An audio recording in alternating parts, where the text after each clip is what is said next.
very difficult situation what you're seeing behind. Females are taking out water, and it's taking around like 4 to 5 females to take out a bucket of water. And this is the ordeal they have to go through every day. They have to actually make multiple runs actually from the village to the well, which took like 6-7 minutes. I did the walk as well, actually more than that, around 10 minutes. And they have to come in groups and have to take out this water. And they have to do that once they come over here. If they want to fill 10 buckets, so they might have to do this 20 times, this drill.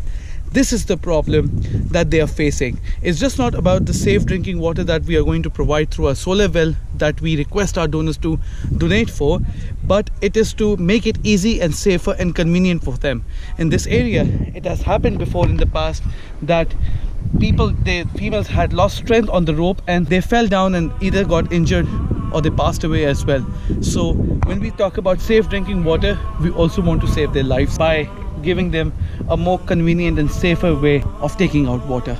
So I took this run with the females over here. We went from here to the point where they get their water, and that return journey, filling up the buckets, it took 45 minutes. And while I was coming back and having a conversation with the females, they told me that even if it's night, they have to go. If they run out of water, they have to go in pitch darkness to get drinking water for themselves and their family. And this is where we need to come and help them to reduce the burden of this physical hardship they have to go through. We need to build these deep water wells and solar powered wells near to their homes so that they can get water from a safer environment.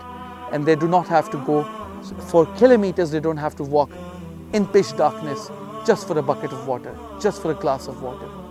We need to come together and we need to build these wells so that these people can feel protected and that we can protect them for waterborne diseases. In order to do that, we need your support. Come forward and join us at FRDP International and help us with our water projects so that we can make a difference in their lives. We are serving grassroots communities and we cannot do it without you. We need your support.